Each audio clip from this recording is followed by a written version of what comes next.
Bismillahirrahmanirrahim. Assalamualaikum warahmatullahi wabarakatuh. Balik lagi bersama saya di channel Perisai Nusantara TV.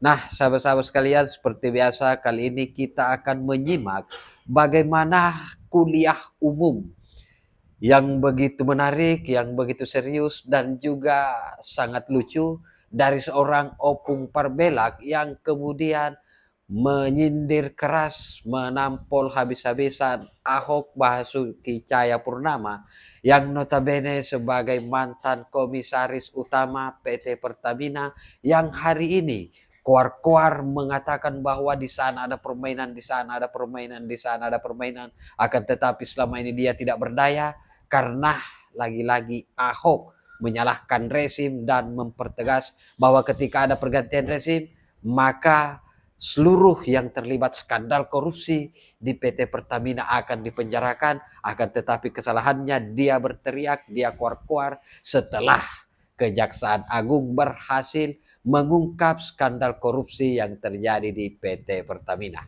Nah, sahabat-sahabat sekalian, tak perlu berpanjang lebar seperti apa videonya, kita simak berikut ini. Ini ada tangan yang berkuasa ikut main kalau menurut saya gitu loh di Republik ini. Itu yang saya maksud, beyond Kalau urusan saya mau subholding beresin perusahaan. apa yang susah? Saya kasih contoh gini ya.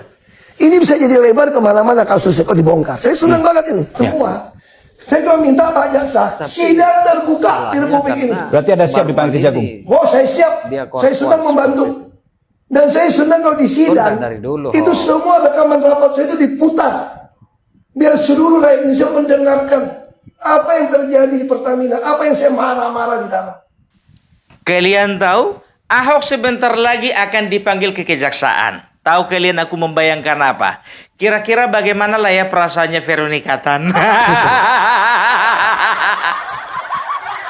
Mantan terindah, namun tersakiti.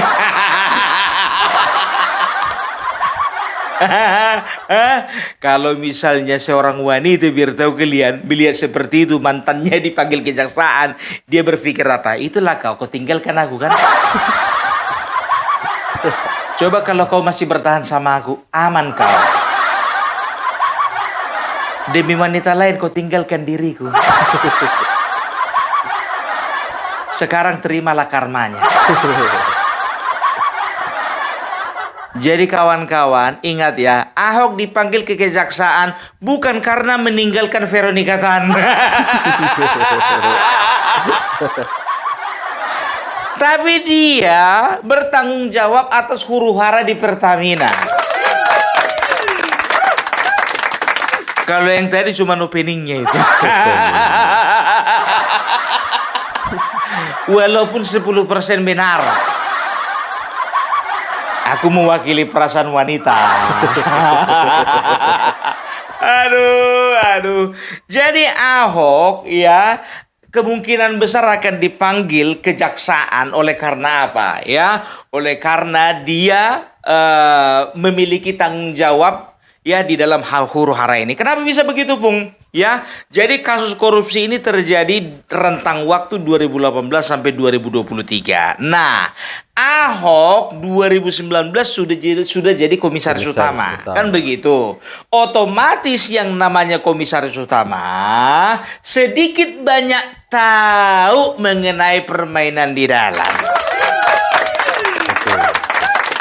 Masalahnya kenapa nggak dibongkar? Nah, itu masalahnya. Kenapa kau baru keluar-keluar sekarang, Ho? Di media sosial kau serang rezim. Ada penguasa yang sedang bermain. Kau di dalam 5 tahun. Bukan cuma 1 tahun. Kalau memang di dalam ada permainan, kenapa kau betah di dalam? Kalau kau memang hatimu menjerit tidak sesuai, ya, tidak sejalan, tidak searah dengan dengan apa yang mereka lakukan, mereka kerjakan, kenapa kau masih di dalam? Jadi perlu kita ketahui, dia harus bertanggung jawab. Karena apa? Begini ya. Jadi seorang komisaris utama, ini komisaris utama loh, bukan komisaris biasa. Komisaris utama itu memiliki tugas dan tanggung jawab yang bukan ringan, gitu loh ya. Jadi kenapa ditunjuk seorang komisaris utama? Komisaris utama itu berfungsi yang pertama, mengawasi kebijakan perusahaan. Yang kedua, mengawasi jalannya perusahaan. Yang ketiga, mengawasi pelaksanaan RJPP, rencana jangka panjang perusahaan, dan RKAP, rencana kerja dan anggaran perusahaan. Yang keempat, mengawasi dan mengevaluasi pekerjaan atau kinerja direksi. Yang kelima, ya, dia berhak untuk mengajukan audit, kan gitu, mengusulkan audit.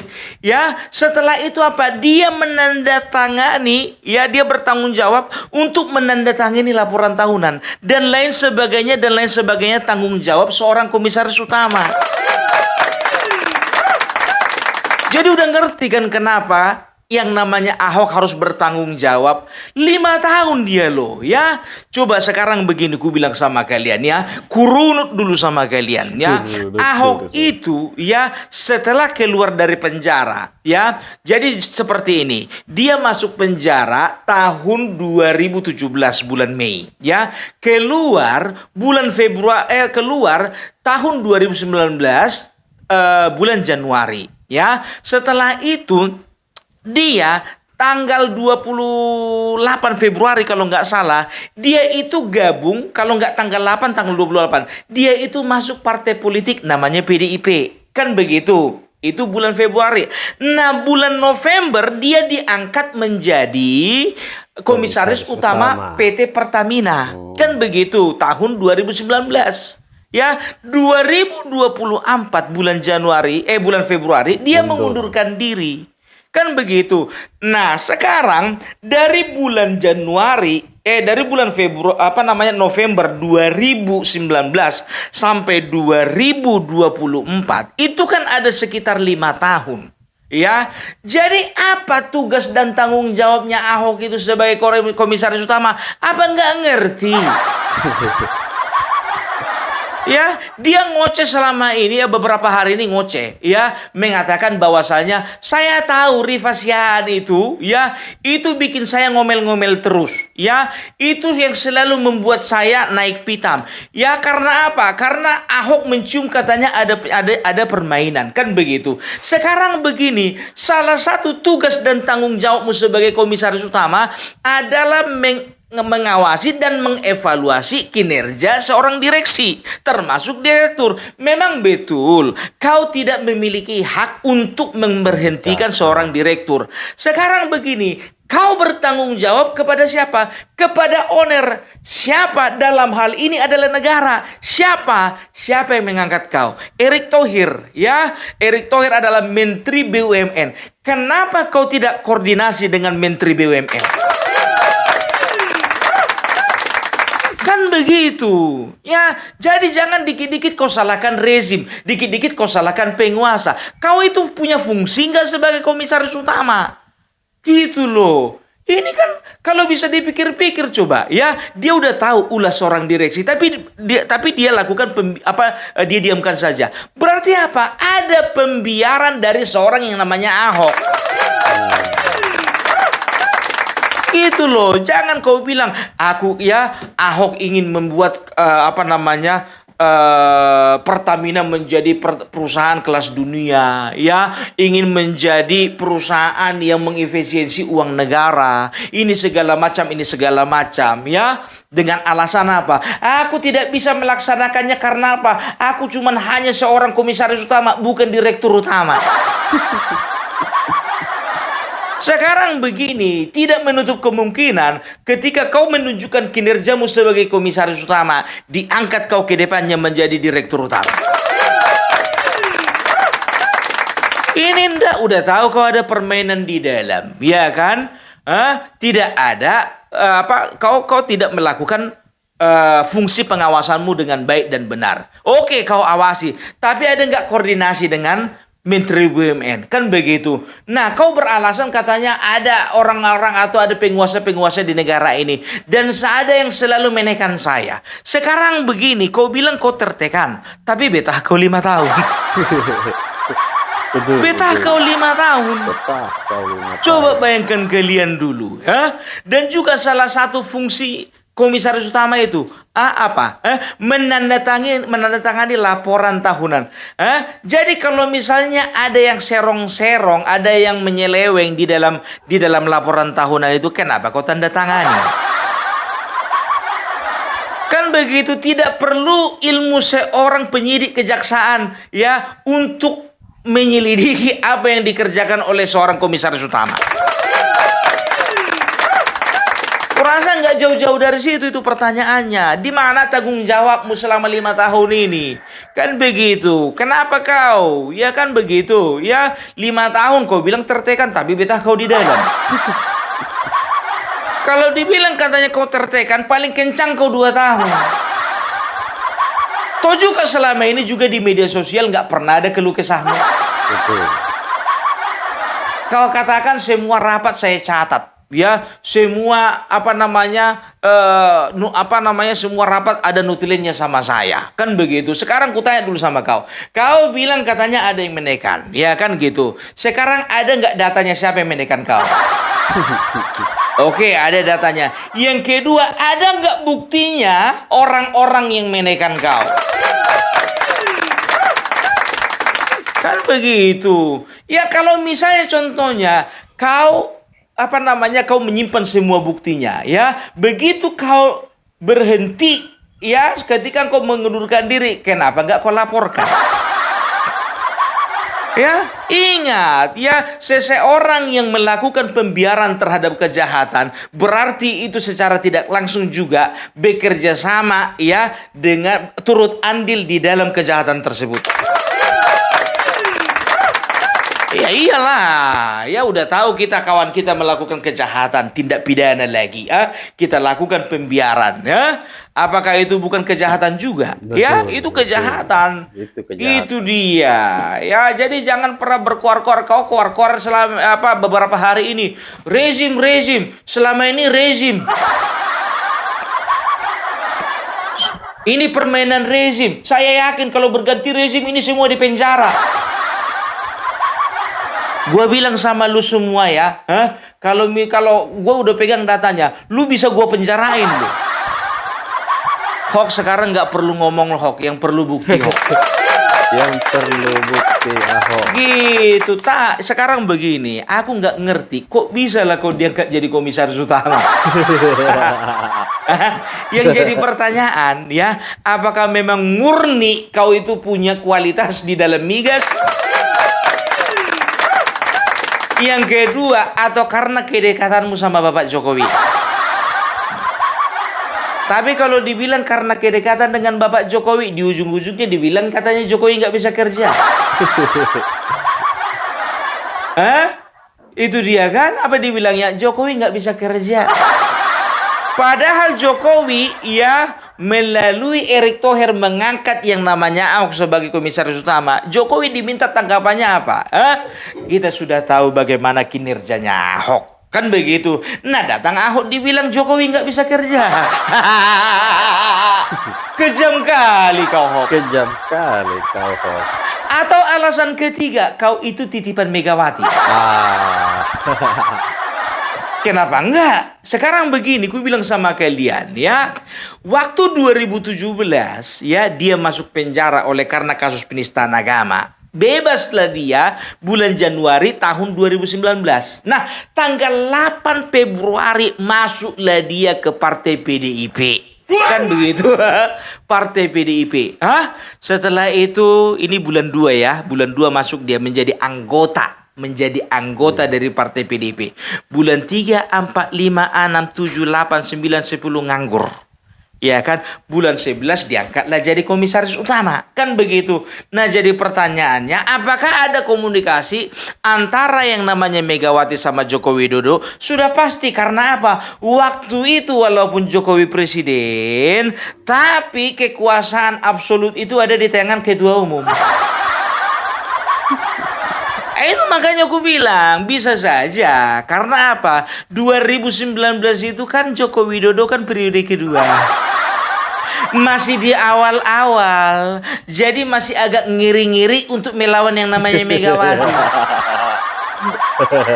Kan begitu. Sekarang kita bicara dulu mengenai beban moral, ya. Kita bicara dulu mengenai beban moral, ya. Kalau misalnya kau itu seorang yang bersih, kau itu orang yang tidak terbiasa dengan korupsi, kau itu orang yang tidak terbiasa dengan permainan, ya. Ketika kau tidak bisa merubah sistem, apa yang kau lakukan?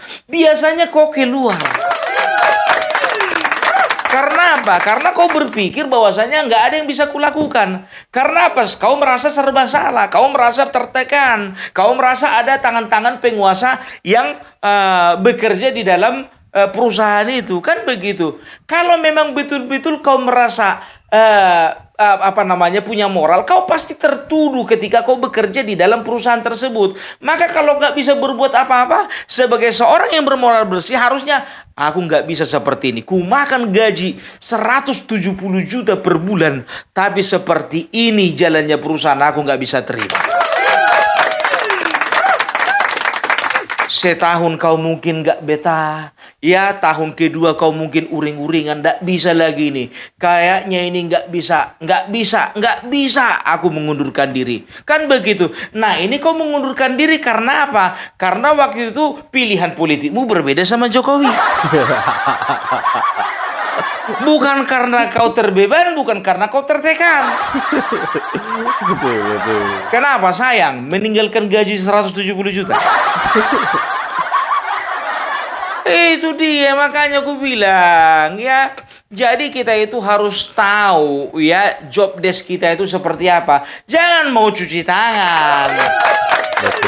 Sekarang ku bilang sama kau, memang betul, katakanlah kau nggak ada makan uang, katakanlah kau nggak ada ikut bermain, tapi di mana-mana biar tahu kau ya, kalau misalnya ada satu masalah korupsi, kan begitu, ada satu orang tanda tangan aja walaupun nggak ikut makan, itu bisa kena. Banyak kita jumpai seperti itu, gitu loh ya. Jadi jangan kau itu berpikir bahwasanya masyarakat itu bodoh, ya. Memang betul sebagian masyarakat ini, ya, menyatakan bahwa kesannya kau itu bersih, kau itu tahu kerja, nggak akan mungkin kau melakukan praktek-praktek korupsi. Jangankan mereka, Opung Parbela pun juga percaya. Tapi sekarang aku yang kami tagih itu masalah tanggung jawabmu sebagai komisaris utama. Kan begitu, ya kan? Sekarang dari sebuah perusahaan, ya ownernya siapa? Ownernya negara. Kau bertanggung jawab bukan kepada perusahaan Pertamina, tapi kau bertanggung jawab kepada negara, kepada pemerintah. Otomatis kau bertanggung jawab juga terhadap rakyat, gitu loh. Karena bagaimanapun juga perusahaan negara, bangsa ini, pemerintahan ini, ya bisa terbangun, bisa terpelihara oleh karena apa? Oleh karena ada satu andil dari masyarakat, apa itu? Pajak. Ini jangan kau tuding cuma rifasiaan. Gitu loh. Kau kalau seorang gentleman kau harus katakan, iya saya bertanggung jawab. Selama ini nggak pernah kami dengar kau di media sosial kuar-kuar ya mengenai bagaimana keadaan Pertamina ya. Kalaupun ada mungkin luput dari perhatianku. Tapi yang terlalu meledak, yang terlalu menggelegar nggak ada gitu loh. Ya dikit-dikit kau salahkan rezim, Berbicara kau, nanti kalau misalnya rezim sudah ganti, nanti kalian masuk penjara semuanya. Sekarang tergantung rezimnya siapa. Kalau rezimnya dari partai kalian nggak akan berubah itu. Betul. Itu dia. Ya, jadi jangan sembarangan. Aku lucu, aku dengar kau kuar-kuar di apa itu. Ya enggak kusalahkan kau, enggak ya. Kubenarkannya semua yang kau ceritakan di apa itu, di ada salah satu kanal YouTube itu. Ya ku benarkan itu, ya kan? Tapi ingat ya, itu kan versimu, bukan versi kejaksaan, toh. Kan begitu segala sesuatunya itu, ya, itu nanti pembuktiannya setelah kau diperiksa, kan begitu, ya, setelah kau diwawancari. Tapi mantap kau, bah, jujur aja aku bilang, apa kau bilang? Kalau misalnya aku dipanggil oleh kejaksaan, saya akan datang dengan senang hati, luar biasa kau. Iya kan, ndak kayak atasanmu itu. Dipanggil KPK mangkir sekali. Itu yang udah pakai baju oren. Ya, itu dia. Tapi kalau kau sempat masuk juga nggak ngerti juga aku, Bang. Tapi cemana mau bilang kalau bicara moral istrinya jadi tinggalkan. Pung, nggak boleh kayak gitu, Pung. Kau tidak boleh menghakimi rumah tangga orang lain. Sekarang begini, Wak, sebagai seorang laki-laki disebut laki-laki yang bertanggung jawab ketika dia berhasil mempertahankan rumah tangganya. Ini mempertahankan rumah tangganya, dia nggak bisa, apalagi mempertahankan sebuah perusahaan. Gitu, nggak usah banyak alasan kau bilang, aku kalau misalnya jadi direktur utama beres semuanya kau bikin. Betul, ya kan? Ya sekarang begini, kau jangan takabur, ya. Kadang-kadang kita berhasil ya di satu bidang, tapi kita nggak bisa jamin kita berhasil untuk bidang yang lain. Gitu loh, ya. Di bidang pemerintahan kau mungkin sudah berpengalaman, kan begitu. Tapi kalau untuk di bidang perusahaan yang namanya Pertamina, ya kau perlu banyak belajar juga, ya, 1 tahun, 2 tahun, 3 tahun, ya. Tapi gimana pun juga ada silapnya juga. Contohnya ini, kau masih jadi komisaris utama aja udah kelihatan korupsi. Kan begitu. Coba terjadi oplosan seperti itu, nggak bisa kau. Sekarang begini, ya, terjadi pengoplosan, entah apapun namanya, entah pengoplosan, entah blending, entah apa segala macam, ya. Itu juga kan harusnya diawasi oleh seorang komisaris utama. Kan begitu, ya. Untuk penyusunan rangka RJPP, ya, rencana jangka panjang perusahaan, kau nggak dilibatkan rupanya. Untuk RKAP, ya, rencana kerja dan anggaran perusahaan, kau nggak dilibatkan rupanya. Terus audit, ya, kalau memang kau ada melihat penyelewengan, ya, kenapa tidak kau usulkan ada audit? Itu kan yang kusebutkan tadi satu persatu, itu adalah tugas dan tanggung jawab sebagai seorang komisaris utama. Kenapa harus ada tanggung jawab seperti itu? Ya, jadi owner, ya, ingin memastikan direksi betul-betul bekerja sesuai dengan arah dan tujuan perusahaan dan tidak melanggar hukum. Jadi bisa dikatakan 5 tahun kau jadi komisaris utama, Gatot gagal total. Iya, ya, itu dia. Jadi kesatria lah kau, kawan. Kalau memang salah, bilang salah. Ini enggak, ya kan? Kau mau cuci tangan, kau bilang ini salah, ini salah, ini salah, ini salah. Sementara tanggung jawab mengenai pengawasan itu juga ada padamu. Betul. Itulah kau, ya kan, salah masuk partai kau. Salah masuk partai. Ya, karena partaimu sudah terbiasa menyalahkan parcok, menyalahkan aparat, menyalahkan ini, kau juga jadi ikut-ikutan. Ahok kalau misalnya masih di Gerindra kian, kau mulia kian hidupmu. Itulah kau tinggalkan Gerindra 2014. 2014 dia, biar tahu kalian, ditinggalkannya Gerindra, dia jadi gubernur. Padahal salah satu partai yang betul-betul mendukung Ahok kemarin menjadi wakil gubernur itu adalah Gerindra, tapi dia tinggalkan. Setelah itu masuk penjara, keluar penjara. Kenapa enggak masuk Gerindra lagi? Kok masuk PDIP? Salah pilih partai dia. Salah pilih partai.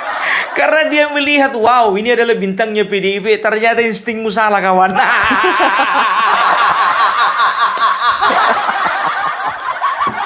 Akhirnya kok nggak jadi apa-apa sekarang kan? Itulah kau, ya kan? Tertipu dengan kebahagiaan semu. Tapi itulah, bukannya bilang apa. Jujur aja aku bilang, ini kemungkinan besar. Kalau nggak masuk PDIP, kurasa juga nggak bisa dia jadi komisaris utama. Karena masuknya di PDIP, makanya bisa dia masuk jadi komisaris utama. Udah kayak gitu, keluar dia mengundurkan diri, dicucuknya bosnya dari belakang. Aduh, ya kan? Padahal bukannya bilang apa loh, ya. Waktu itu sebetulnya dia tidak dipaksa mengundurkan diri. Entah kenapa mengundurkan diri. Karena nggak ada keharusan, sama kayak menteri kemarin dari PDIP, nggak diharuskan mengundurkan diri, tapi mundur satu-satu.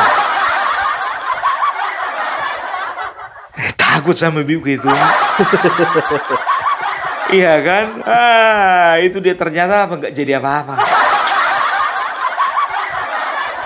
Kalau misalnya kau masih di Gerindra, lebih-lebih kau maunya jadi komisaris utama. Aku bilang sama kau, ya kan? Jujur aja aku bilang minimal menteri. Kalau masih di Gerindra kau. Tapi cemana dibilang, kemarin itu di PDIP juga dijanjikan seperti itu kan begitu. Nanti kalau menang kau menteri satu ya. Udah pasti. Pasti kalau DPP itu pasti ke bagian menteri lah. Kan begitu, rupanya salah pilih tempat.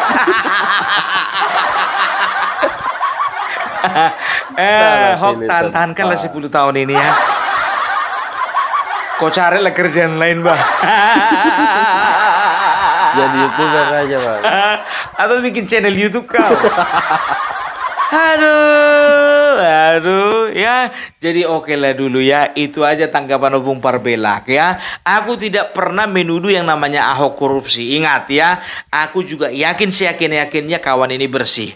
Aku juga yakin seyakin-yakinnya kawan ini nggak ikut terlibat di dalam permainan ya. Tapi masalahnya dia bertanggung jawab terhadap pengawasan. Tergantung kalian menilai. Kalau kalian menilai ada permainan, terserah kalian ya. Itu kan penilaian dari Opung Parbelak, oke?